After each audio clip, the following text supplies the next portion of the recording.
I think we're live. Good evening, Jeff. Hey, Mimi. Nice It's to see you. How are you doing? great to see you. I'm fine, thanks. How are you? Good on this cold and rainy evening. I know. I'm in Philadelphia right now. Are you in Philadelphia, New Yeah. York? Hmm. Okay, good. We've just been chatting and having a wonderful catch up, and we could be anywhere because That's of internet. It's virtual.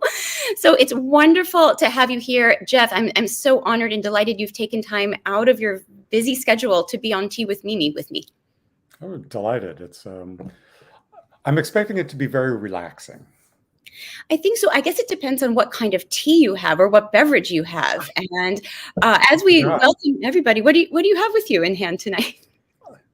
I didn't prepare myself in that way. I've completely forgot about it. I was so happily chatting with you. I forgot to get myself something to drink. Oh, thank you. Well, I'll introduce you officially next, and then we'll listen to some music if you want to grab a drink. I have some Darjeeling here, so I'll raise my cup to you Oh, um, in a toast, and welcome everybody. As you're coming in, friends, please say hello to us. You could let us know where you're listening from. We'd love to know what tea you're drinking or other beverage. And I think I'm going to officially welcome my guest for this evening, Jeffrey Kaner, someone who truly needs no introduction, but I'll do it anyway. And Jeffrey Kaner is principal flute of the Philadelphia Orchestra since 1990 and was formerly principal flute of the Cleveland Orchestra, New York's mostly Mozart Festival, and co-principal flute of Pittsburgh Symphony.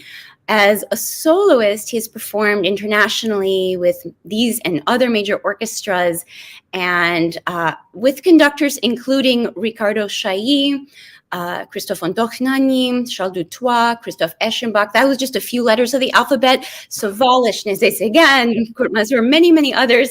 And in terms of contributions to the flute repertoire, Jeff's are major. New concertos he has premiered include by composers Ned Rorem, Behzad Ranjbaran, Jonathan Leshnoff, David Chesky, and others, in addition to other solo and chamber works, which he has premiered.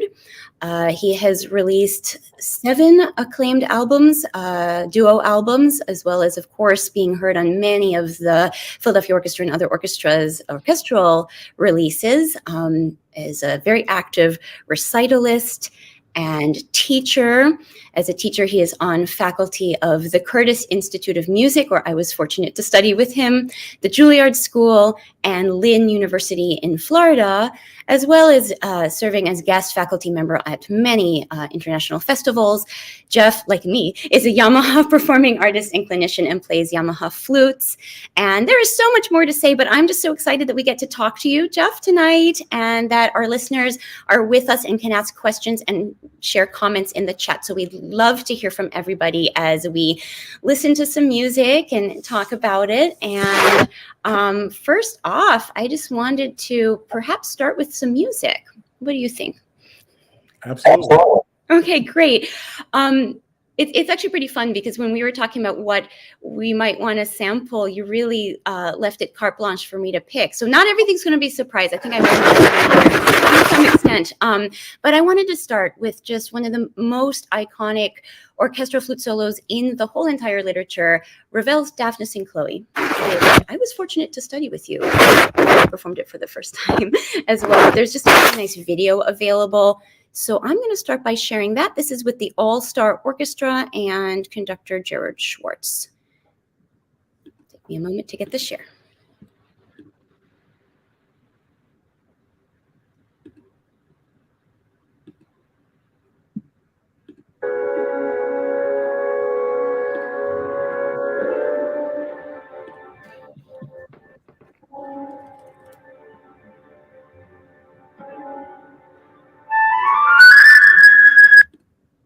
Has anyone ever told you that you need to run 50 to 60 miles per week to train for a marathon? If your answer to that was yes, I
back. Bravo. Thank you.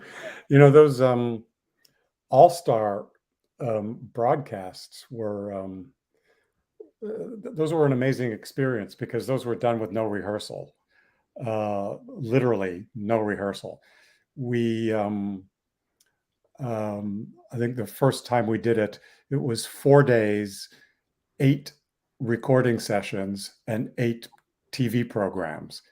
And we would go in and basically just play the music twice, no rehearsal. They would just record it, and then you go on to the next piece. So everyone had to be super, super prepared and focused because there was just no chance to for error, really. You just had to do it. And it was I have to confess, when I was first asked to do it by Jerry Schwartz, the idea fascinated me because I didn't think it would be possible for a whole orchestra. These are made up of people from orchestras across the country, all got together and basically played like that, no rehearsals. And it was extraordinary, actually, how everyone managed to really get it together so that some of those performances are really pretty good. That's amazing. And I didn't know that. And I'm so glad you shared that. And it's interesting too, looking back from, the perspective of COVID, right? During the pandemic, a lot of crazy things happened, less rehearsal, that kind of thing. So it's kind of amazing that you did it on purpose. And of course, so incredibly well, the concept, right? And in 4 days, 8 different programs. So that was like a major symphony on each program, plus another piece, a concerto or something like Daphne, and then an overture. So each one of those things had to be done in one session. And it was one after the other, 8 times in a row. It was quite an experience. Yeah. That's really great. Also from the standpoint of just recording, because I guess a lot of classic albums were made with smaller takes. So this idea of just playing through. Yeah. Right. Must have been taxing and fun. It was intense. Yeah. The best word is intense. That's great. And I know we have friends here and flutists here, and friends sharing what they're drinking. So Elaine Fine is here, and I see some green tea. Elaine Fine? Yeah. We went to school together. Elaine and I were the freshmen in our year at Juilliard. Oh, that's great. Well, welcome. And Prima Kesselman is saying hello. And Prima Nananda, hello, hola. Buenas tardes. Fred Emery, hello. Blackberry and blueberry juice sounds delicious and full of antioxidants. And Jim Ruddick, hello from Wilmington, North Carolina, with your tea. Cheers. Robin Canny is here. Hello, Robin. Hey, Robin, of course, was at school with me also. Yeah, I'm teaching her former student, Annie Reiser, at Temple. Very talented undergraduate. Hi, Robin. Mr. Rick, hello. Thanks. Oh, he said bravo to you on your Ravel. And Annabelle, my wonderful master student, Annabelle Torres, is enjoying some coffee.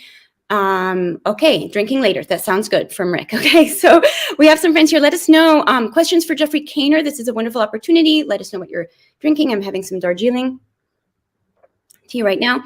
And okay, that's good. I had a question for you. I mean, in your extensive experience as an orchestral musician, getting to play the great works with the great conductors in the great halls, and revisiting throughout your career, how has your perspective changed? And this is a very open question. It could be about a specific work. It could be about the life of devoting yourself to this great music. I'm really curious how things have changed when you revisit pieces. Well, that's a great question. Some things change drastically and some things remain the same. And it's often a surprise when things change. Like all of a sudden you think about something completely differently. And sometimes you learn something. One of the great joys of being in an orchestra and playing with all these different conductors is not that they all do things exactly the way you want them to do them, but that they do things in a different way. And then you always remain hopeful that you will learn something, and you'll, maybe even change the way you think about something because of the way a guest conductor has done it. Of course, sometimes you have to bite the bullet and do what you're asked, even though you want to tell all your students in the audience that don't actually do it this way. Well, I think you also coached us that we have to be very, very flexible, and the point is to be able to do anything on your instrument, even, I guess. Yeah, that's right. You have to be able to do whatever you're requested to do, because it's really their chance to show their interpretation of the piece. And of course, in the solos, many conductors will give you complete leeway to do as you like. But sometimes somebody has a very clear idea about how they want things. And it's your responsibility to try to make it the way they want it, and to make it sound like that's the way it should be. Yeah, I guess it's, even if you tried to play the same way twice, it's impossible, right? Yeah, exactly. Yeah, things change, your perspective changes, but that's the fun. You don't want to do the same thing the same way your whole life. Absolutely. I was also wondering, do you have outstanding moments that you'd like to share? Oh, goodness. It's so hard. I mean, I can't pick individual moments. My life has been so full of so many extraordinary peaks that even to try to pick something would make others seem lesser, and I wouldn't want to do that. It's that's the way life is. It's so much, you get so much joy from doing what we do, and you give so much joy. And what a tremendous thing that is for anyone to have, to be able to derive and provide something as important as the joy of music. Yes, it is such a huge blessing, right, to be part of some of the great works of humanity from the inside as a performer. I got a fan question for you, and it's going to be hard to answer. Someone asked, what is your favorite symphony? Maybe we could even say top 3 symphonies or something. But yeah, I think some folks are interested in pinning you down about repertoire. But well, I think the correct answer would be whichever one I'm playing at the moment. But sometimes that's also my least favorite. So look, music is like food. Sometimes you feel like this, sometimes you feel like that. Sometimes you want a fine French meal, sometimes you want a slice of pizza. And that's just the way we are. I could never make a definitive answer about what ranks at the top of my list, because my list is constantly changing. Yes. Well, actually, what you said, I mean, saying that, there are some composers I really enjoy playing, and some composers I don't so much enjoy. And people are always sort of amused to hear that I don't typically enjoy playing Mahler, but I really enjoy playing Bruckner. And I think that seems surprising, because many people think of Bruckner as being much less interesting for the flute. And there's so much more going on in Mahler. But in Bruckner, you get to play the most beautiful, little, often high and soft solos. And it can be very, very challenging to have the control and the suppleness to execute those fantastic solos. And when you're not playing them, you can sit there and listen to what's going on around you. And I mean, to be in the middle of the Philadelphia Orchestra playing Bruckner is something that everyone should experience at one point in their life, Yeah. But Mahler, for me, you very seldom get to play a whole line. You often play like several notes of a line and then somebody else finishes it. You take it from someone and then you give it to someone. And it's never, well, not never, but seldom do you have that same sort of gratification with the part. So Mahler, I'd much rather be listening to in the audience than sitting in the orchestra playing. Whereas Bruckner, I'd rather be playing. I don't mind listening either, but I'd rather be, when I'm listening, it's like I want to be up there playing.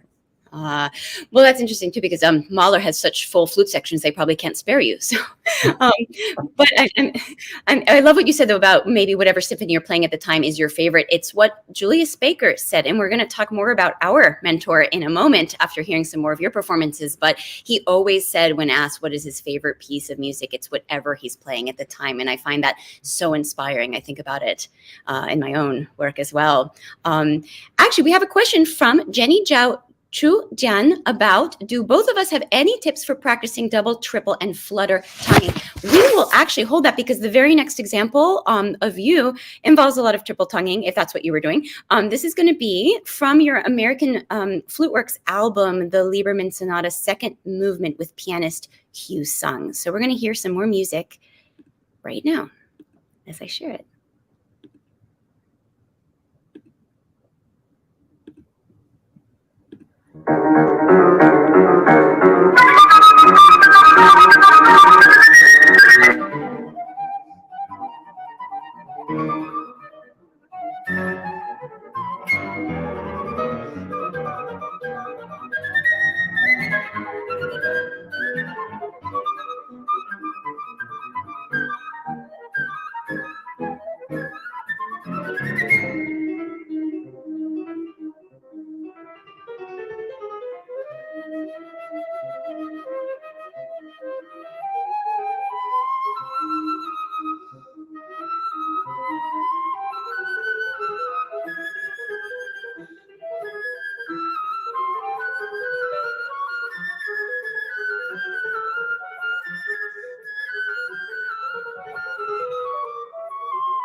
Okay, everyone could get the album to hear the rest. That is so exciting. I love playing Lo Lieberman Sonata as well, and I know you've worked with him, Jeff.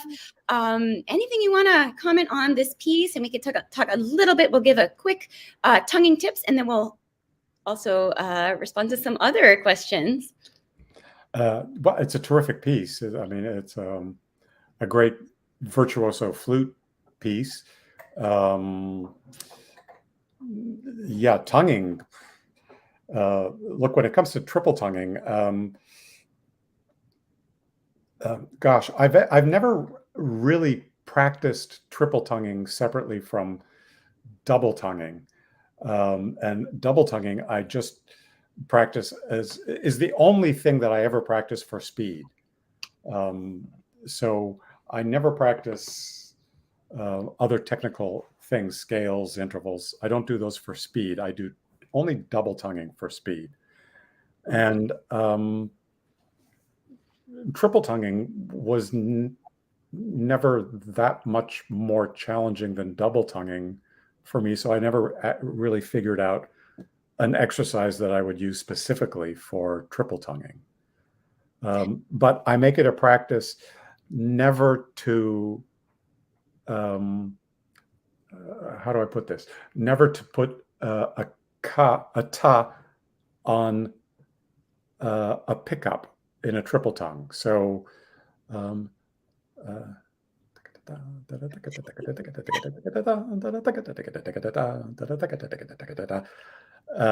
that's not a good example. No, Remember in Italian. I'm going to, yeah. Oh, yeah. Sorry. It was always ka-ta-ka-ta-ta, never ta-ta-ka-ta-ta. I know we're getting so fluty. That was awesome. I know we could really go down this rabbit hole of our double and triple tonguing, which we do frequently in our own lives. But just so everyone knows, if flutists for non-flutists out there, and we have non-flutists and flutists, to play fast and separate, we use our tongue. So there's single, double, and triple. And Jeff was just kind of I guess singing along to some of those of what we need to do that. And yeah, I'll give you one tip really quickly. I have some actually tonguing tips on my YouTube, but I think everything about tonguing is about the air, and we need to keep our tongue light. So I enjoy practicing everything tongued legato as part of my practice before I add the tongue to that. So we might have a separate tea episode where we're talking all about tonguing. No, but maybe not. I just want to say, yeah, I know. We do it for fun. Cheryl Pyle is here. Hello. Krista Hansen. Hello, welcome. Dominic Travis has a question about the audition scene. So we're gonna hear a little bit more music and then maybe get a little bit more fluty again in a moment. But kind of really connecting to what you said, Jeff, about Julius Baker, who you studied with at Juilliard and who brought me to study with him at Curtis when I was 12. And that's also when I met you. I was so fortunate to study with both of you at Curtis. You changed my life. You personally, I will always be grateful for so many opportunities that you gave me as a young and growing flutist, Jeff. But one of the ones that stands out, and an orchestral piece that will always be dear to my heart, is having me join you to play in the Philadelphia Orchestra for the Brahms Requiem as a substitute when I was 15, and still a Curtis student studying with you. It was just the most thrilling week with Maestro Wolfgang Sawallisch and soloist Don Upshaw and Thomas Hampson. But really, I would probably the most nervous I've ever been is sitting next to you doing that, and with all of my other teachers and coaches from Curtis. Isn't that a magnificent piece? God, just such a wonderful piece, Brahms Requiem. Oh. Yeah. It was really life transforming to do that. And actually, what is really special, and we have some musical examples from a Dolce Suono ensemble concert, the ensemble of which I'm founding artistic director, when you joined me as a guest in 2015 to honor the memory of Julius Baker on his centennial year. And we did a really exciting concert bringing together works for two flutes and continuo by J.S. Bach and C.P.E. Bach. So we did some trio sonatas because, I mean, it was really, how do you sum up the legacy of Julius Baker in one concert? I thought one way into that was to celebrate his legacy with the music of Bach as a member of the Bach aria group for many years and the Bach revival in the United States. So we had 8 composers with Philadelphia connections write fantastic duos for us, or duos with piano, that we premiered at that concert. And the duos were reflecting on flute legacy of Julius Baker and Bach's music. So I thought we would listen a little bit to the opening of the C.P.E. Bach trio sonata that we played, Jeff. And then if you wanted to reflect on that concert or on the Baker legacy, that would be fantastic. Do you want to hear a little music first and then we do that? What do you think? Sure. Okay, I'm about to grab that audio file. So C.P. Bach Trio Sonata. And as I find it, our anchor continuo artists were Gabriel Cabezas, cello, and Charles Abramovic on harpsichord. And I think that this is the right file.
It's impossible to stop at a good place.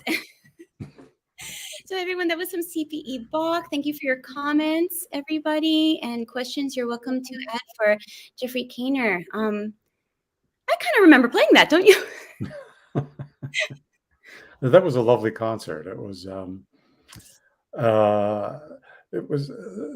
such a great way to honor and to reconsider the legacy of Baker, as you were saying, and that legacy is incalculable. I mean, on flute playing, not just in America but in the world, because I think he had a tremendous impact on flute playing around the world. And a lot of that started because of his recording of the Bach sonatas. He was the first one to record what was at that time considered to be the complete flute sonatas of Bach. And I think I remember hearing an interview with Galway, where he said that recording had made a tremendous impact on him. Mm-hmm. Just the sound that he had, and the his magical phrasing, and just his whole approach to making music, I think, was really something very special and unique, and we're all so much richer for it. Absolutely. And I think just, the sound that he was known for, with so much tone color and changing vibrato, and just really what actually I aspired to join that sound, to join that school from ever since my mother first brought me my first Julius Baker recording as a really little girl. It's a sound I wanted to emulate, and then I got to study with him and you. And what's so interesting about teaching styles too, from my experience in those years, I played a lot of repertoire for Mr. Baker in our lessons, and you had said that Mr. Baker forgot that you're 12 and haven't had a chance to do these etude books. So you had us buy 4 etude books, and I had 2 lessons a week for almost 2 years. And then I started, I was doing all those 4 etudes a week for you and repertoire for Mr. Baker, and then all my pieces with you as well. And just felt that the aesthetic, or the goal that you were both going for, was so organic, like really fit so well. And the teaching styles were very different. So I got to experience wonderful styles. Yeah, I mean, we certainly do have very different teaching styles.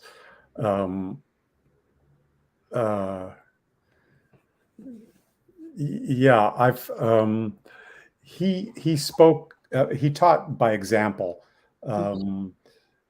He would just play something, and if you weren't too bewitched that you couldn't even play anymore, then you could really learn something. But sometimes it was just overwhelming hearing him play, and you had to really sort of process that.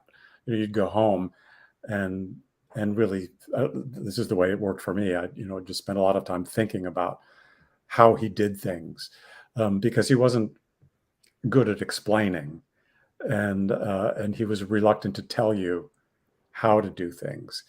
He would just show you how he did it, and that's certainly not my approach.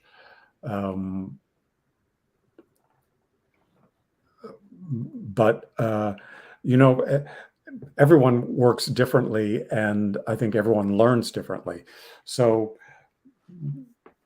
I think the people who had the good fortune to be able to work with him, just the experience of hearing him play, I think was the most.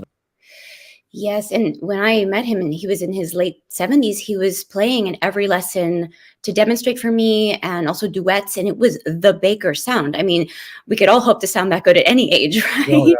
When he was in his 80s, he was still practicing his daily exercises. And I remember once we were doing a festival once, and I think I was in a room, the floor below him, and I could hear him practicing his Taffanel and Gobert #1, and I he was in his 80s, and I mentioned him, Julie, gosh, you sound so good, and he looked at me and said, "You should have heard me when I was in my 70s." So great, and it is the Julie humor as well. Really. But yeah, he was amazing. Yeah, he never sounded bad. Yeah, that story is so inspiring about how you hearing him practice the exercises that we do every day into his 80s. And I just popped this on here. This is a picture I found of the three of us with Mrs. Ruth Baker. The year that I came to Curtis at the Julius Baker Masterclass, where you were teaching as well. What year is that? This is 1994, I think. Wow. Yeah. It's wonderful memory. Yeah. Gosh. Yeah. So it's really special. And how about your own teaching style? Like, I would describe you as very analytical, very rigorous. At the same time, you never, and you demonstrate a lot. So I got to hear your great playing right there. I mean, it was awesome. But you never told me how to play a piece. Like, yes, you would tell me when something was wrong. I appreciate it. But I felt like the greatest tool that you gave me is how to approach music on my own. You weren't handing me an interpretation ever. So that was one of the greatest things I got from you in that period of learning. But I would love to hear something about your own teaching philosophy, or even how it has changed over the years. Because no, I think that actually was fairly succinct. I don't want to tell people to play things the way I play them, because I don't want everyone to sound like me. I want everyone to sound like themselves. So my interest is helping students figure out how to arrive at their own conclusions, how to make their own interpretations, how to do it without me is my goal, is to make people independent, so they can figure these things out on their own. Mm-hmm. I was having a memory that as a Curtis student, when I would do my student concerts and then my early professional recitals, I would always feel so comforted by your presence, Jeff, and yet so nervous to make sure that I was playing well for you. But at the same time, when you and Mr. Baker could be there, it meant so much, and I really felt good. Is that weird? I know it is sometimes challenging to play for a teacher. I felt the same when I was a student, and I always felt the same too, giving a class. It would make me nervous if he was in the class listening to me, because I think one of the tools that he used in a very subtle way was a hint that he thought you could do better than you had done. Mm-hmm. And that would make me like scamper home and work my butt off to try to meet the expectation the following week. You know, the idea that he might have, that I would think that he might have thought that I could do better. Mm-hmm. You know, And that's bringing back all these memories, and sometimes like I would ask him questions, and he might demonstrate or play, but I remember asking him, where do I breathe in the first movement of the Bach partita? There's nowhere to breathe. What am I doing? And he said, if it ain't broke, don't fix it. And I thought, oh no, he didn't answer the question, where am I going to breathe? But you know, and he made other somewhat cryptic remarks like that when teaching, that with time I just keep unpacking the profundity of these remarks about also responsibility. You know, he always said, you are your own best teacher. That's so deep, right? Because you're the only person who hears yourself all the time. And maybe that connects a little bit with what you're saying about when he would maybe know that you could do better than you did, but not really tell you how, right? yeah. Renee Siebert, I laughed when you mentioned asking him a question about breathing. Renee Siebert told me once, she was, of course, a student of his and then became second flute in the New York Philharmonic.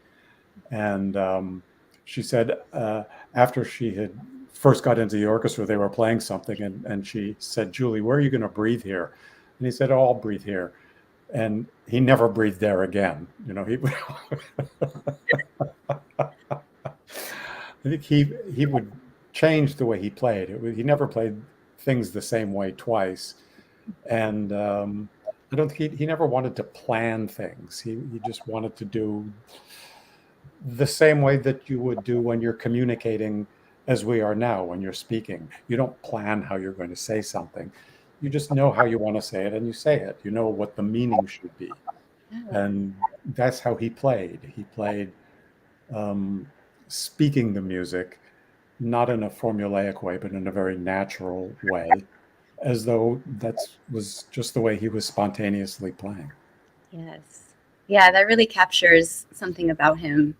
And actually, it's perfect because I just mentioned the Bach partita, and we have a sample of the two of us from that same concert honoring the memory of Julius Baker playing Daniel Dorf's duet that was inspired by the first movement of the Bach partita. So we're going to hear a little bit of that, and then join everybody again. I want to thank Bryce Smith and Sophia Hai-Sang Kim for being with us and for your comments. And here's some Dorf.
okay, that's a really fun piece. Bravo, Daniel Dorff.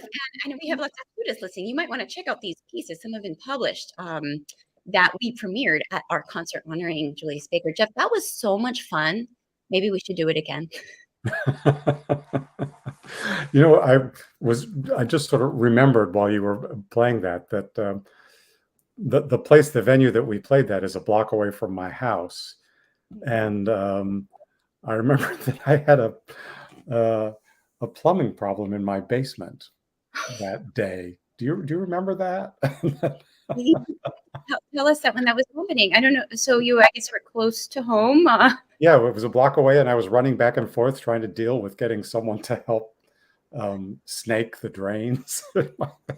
Oh, that's very unfortunate. I mean, there was an ice storm. I wonder if it was related to that. There was an ice storm in Philadelphia, but Ruth Baker and Muffy Baker, Julie Baker's widow and daughter, still made it, luckily, to the concert, because it was just the Right. East had terrible weather. Yeah, it was horrible weather. Yeah. But it was so special to do that. I want to thank Jonelle Etienne. Merci, bonsoir. Whitney Sky, hello from Canada. Hello, everybody. We are lucky, as you know, if you're joining later, to have Jeff Kaner on Tea with Mimi. So if you have any questions or comments, please add them into the chat. We'd love to hear from you. Also, if you're not here live, this link will stay up so you can watch it again. If you join late or share it with your friends, it is available on the Facebook and YouTube. So we've been talking about Julius Baker, and I have a sample of his Bach. It's really perfect because you mentioned just the influence of Julius Baker's playing, but especially playing of Bach sonatas and, of course, Bach cantatas as part of the Bach aria group on so many of us and generations of flutists. So I thought we could listen a little bit to that. And I have a little bit of the B minor, Jeff. So let's hear. This is Julius Baker flute, our teacher, with Sylvia Marlowe harpsichord. And it's a sonata, and he was well known for his humor, his jokes that he made up. Did you ever play the Franck Sonata for him or talk about it and he called it the Franck Sinatra? Of course. I do the same thing myself. Oh, good. So you're carrying on the tradition. I'm so glad. In honor, yeah. Okay. Okay, here's some Bach. There.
good place to stop. Sorry. Okay. That was Julius Baker and Sylvia Marlowe playing from the opening movement of Bach's Sonata in B minor. I Jeff, wonder what year that was from. I have to check. Yeah. I'm not sure offhand. Yeah, I don't know if that was 50s or even 40s. I don't know what year. It'd be interesting to know. Yes. I'm going to look it up after. It feels so emotional to hear his sound, right? Yeah, I mean, it's his sound is so immediately identifiable. And even occasionally hearing recordings or something, you just immediately hear his sound. It's there's no mistaking it. Yeah. Absolutely. And, as I'm thinking of Bach and how interpretation has changed over the years and how period instrument practice has developed too, there's just so many wonderful recordings to reference, not just of our music, but of Bach as a style, which is getting me a little bit to the teaching approach that we might share, or at least talk about in terms of exercises as part of our day plus interpretation. So I see Elaine Fine has a really good question about talking about the Baker warm-up, and Bach Allegro in C for double tonguing. Absolutely. There are certain things we all do kind of from this school of playing.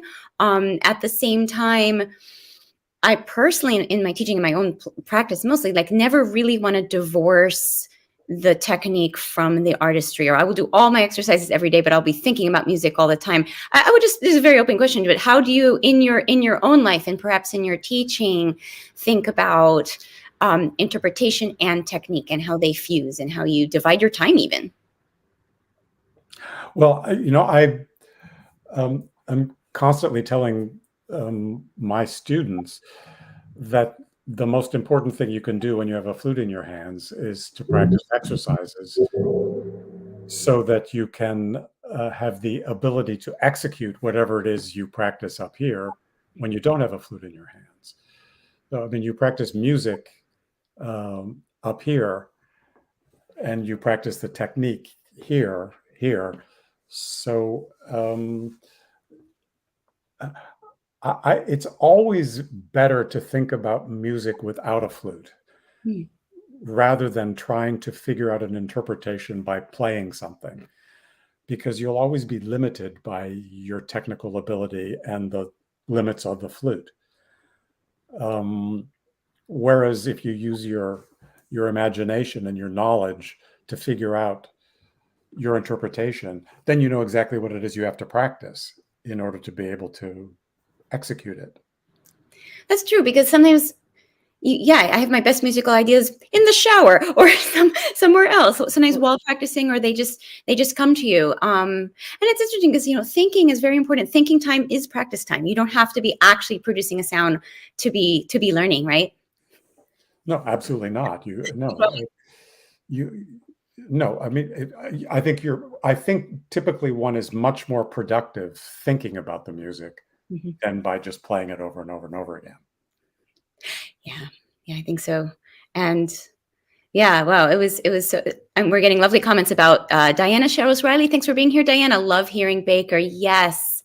And Ronnie Gordon, Mom, Mimi and Jeff, what a joy hearing and seeing you and reminiscing about our beloved Julie Baker. Absolutely. So many years together. That's great. Well, before we have one more fun music example that we're going to listen to, I was just wondering, Jeff, would you like to share anything about upcoming projects or things that you're looking forward to? Well, upcoming projects. This week we're doing kind of an interesting thing at the orchestra. We're playing all 5 Rachmaninoff piano concertos, the 4 concertos and the Paganini variations with Yuja Wang at Carnegie Hall on one concert, which is insane. And we're doing all of them over the course of 2 concerts here in Philadelphia, Thursday and Friday, but then Saturday we're doing all 5 of them in one concert, which is insane that she can play, with such unbelievable focus and intensity and technical prowess for that amount of time. It's absolutely extraordinary. I'm not sure what the great musical value is of doing that, but it certainly is a tour de force. Well, that's incredible. And for you as well, right? For everyone. Yeah. Well, fortunately, nobody in the orchestra has to play them all. We all can spell each other. So nobody else has to do that. Yeah, that's really incredible for you, John. Wow. Yeah. That's phenomenal. And well, getting back to something that some of our listeners said and connected with other questions, just about what motivates you to practice? Fear. I'm being sincere.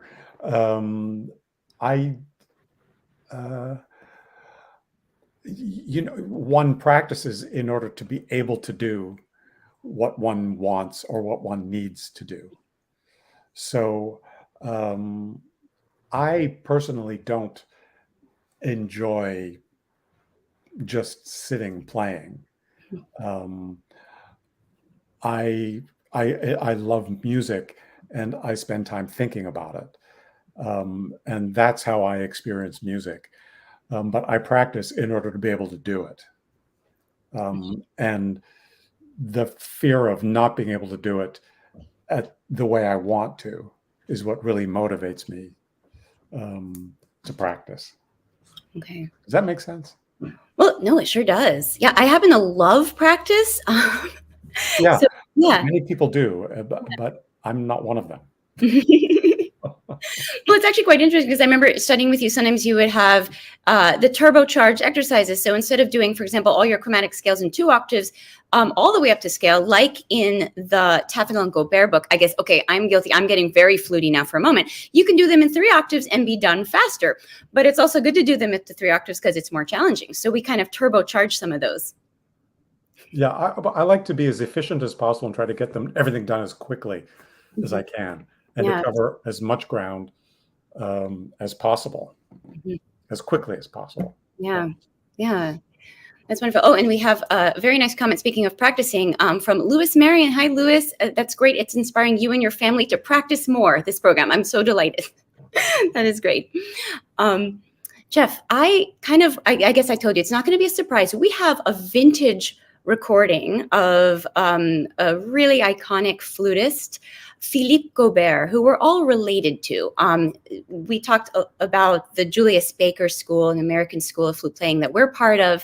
But pretty much every flutist in America has a flute ancestor who was from France. So, for example, we studied with Julius Baker, who studied with William Kincaid at Curtis, who studied with Georges Barrère, the French flutist who made a career in America and premiered really important pieces like Griffith's poem and Varese Density 21.5. He was a student of Paul Taffanel, flute professor at the Paris Conservatory, who also taught Philippe Gobert. And together they wrote this book of exercises that I mentioned a moment ago, which is really important for all of us, and were important in composing music, revolutionizing the style of playing music for flute technique. Gobert was also a conductor of the Paris Opera, so really a very important figure. And we've been listening to you, a bit of me, Julius Baker. I'm going to share, and we're kind of already on a Bach theme, Bach Badinnerie from the Suite in B minor, performed by Philippe Gobert with piano in 1919. So this is a 1919 recording. Really amazing to have this. We're going to listen to our flute ancestor, and we'd love everyone to comment with us, and maybe we'll comment about it too, Jeff. So let me just get that sharing.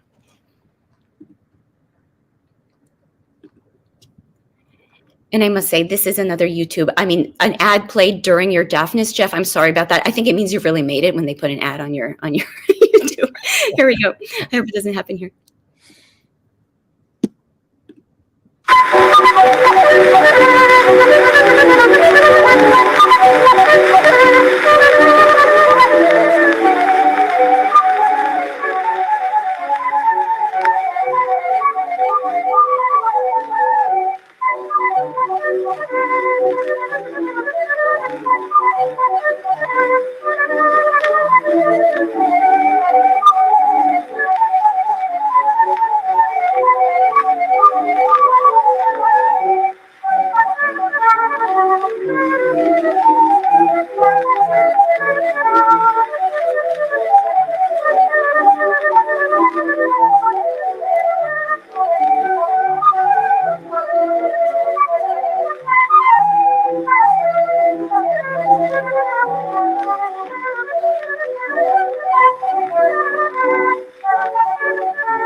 built. Wow, that is very interesting. Yeah, what do you think? Well, it's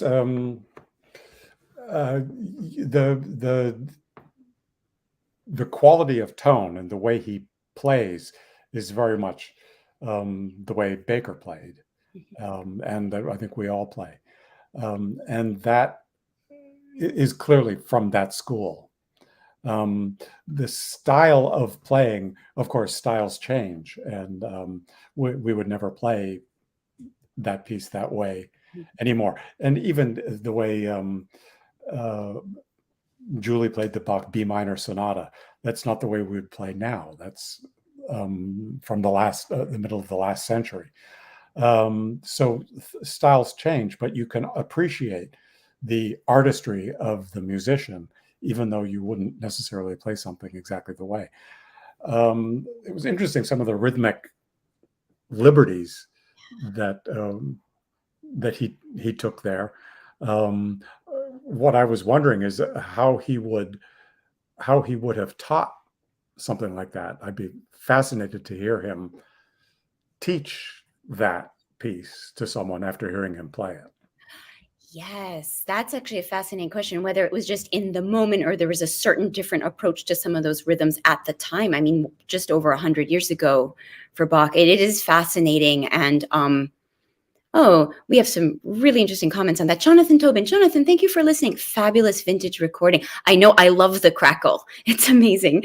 And Bryce Smith, yes, the elegance of the artistry. And so, yeah, I was thinking about what you said, Jeff, about kind of the ideal of tone was not that different in a sense of the clarity of the classic French approach, and the resonance. I remember reading, I think, Ron Paul's memoirs, where he uses the word limpid. I'm not sure if it was originally in French, but he was recollecting his own father's tone as a flutist. And then if you read Moïse's introductions to the exercises books we play from by Marcel Moïse, another great French flutist, it seems the values are, clarity of tone and finesse and ease. And this is something I try to emulate in those exercises and bring into the music, and especially the French repertoire that they have. But yeah, it's fascinating to sort of find the differences, but also the similarities with where we are today. Yeah. It's always interesting to listen to historic recordings in context, and to keep them in context and to appreciate the context from which they come. I know, when I found that recording of the Gobert, I had never heard it before, doing the Bach. I mean, I've heard some other things that he had played, and I was just so moved. It was so expressive. And I'm not sure that, I don't know, I don't think we've gotten that much better, right? Is it 100 years? No. We all have something, right, to say and contribute, but it's really thrilling to have recordings from that time and to be able to. It's fun. I noticed earlier a comment. Somebody had written something about commenting about the level of auditions. There it is.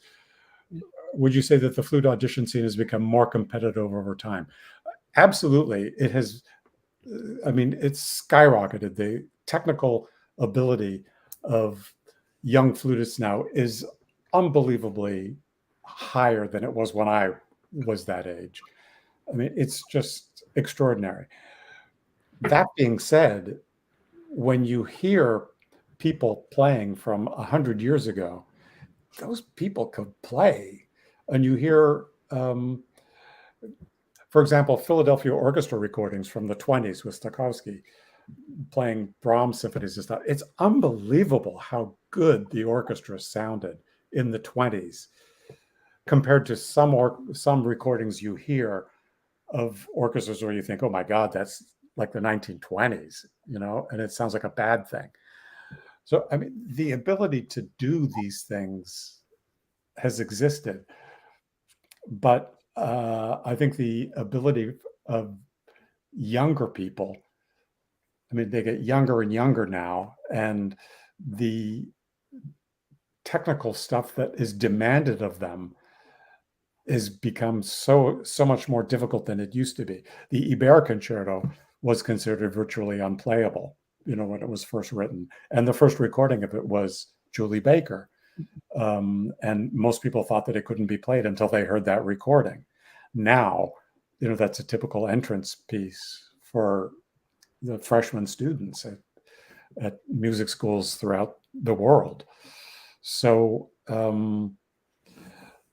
yeah, it's interesting that although technical achievement is unbelievably high, it's not that people were not able to do these things back then.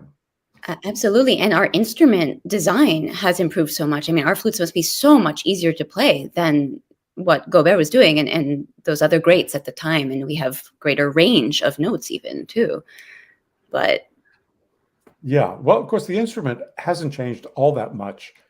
Remember, the French were the first people to use the silver flute. The French school was known for playing silver instruments compared to most of the other Europeans who were still using wood instruments. mm-hmm. And of course, now the quality of wood instruments is, I think, probably much greater than it used to be then. Mm-hmm. But the silver instruments, the Louis Lot flutes from the late 1800s and early 1900s, I mean, those flutes even now are sought after. Mm-hmm. The pitch is probably way too low for most of us to play now, and the scales have changed somewhat. But yeah, I don't think that the instrument has changed so much really since the late 1800s. Yeah, I mean, I think the overall design, yes. I guess I was thinking split E, low B, having more power. I mean, they've gotten louder, I would say. Yeah. Big difference. That doesn't mean better, but no, it doesn't.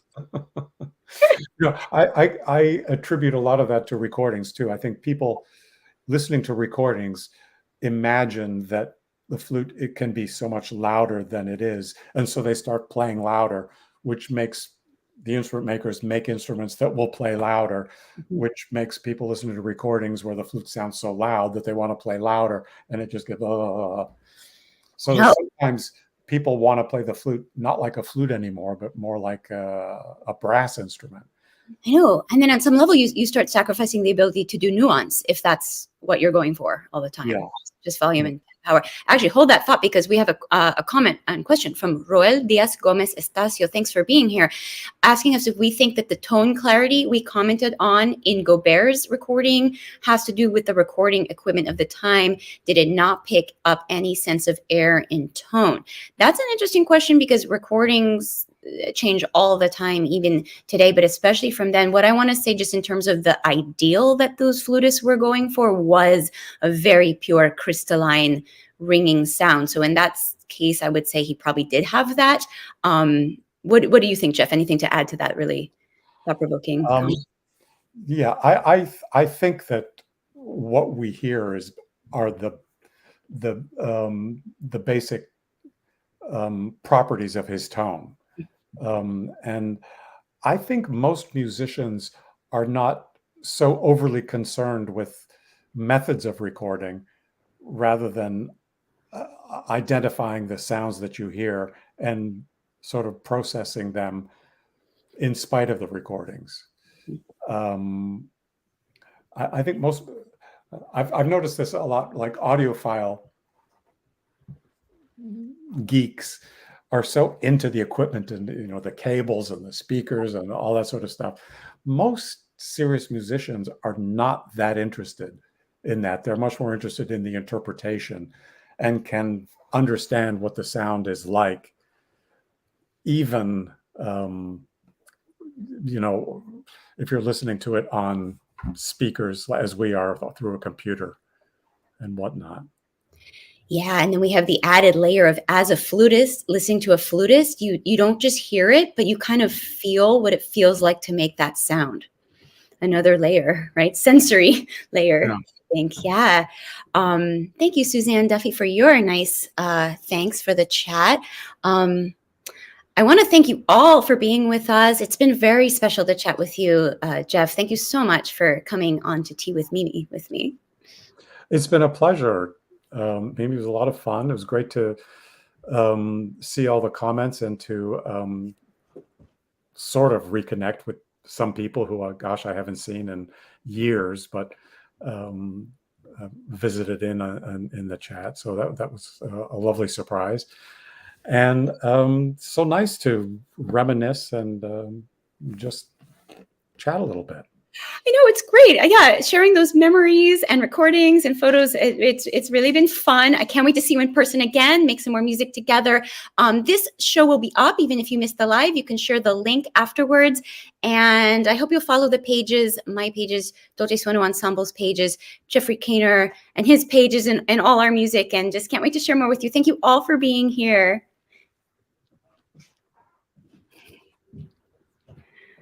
All right, everybody. Have a good night. Jeff, I'm going to stop the live. See you soon.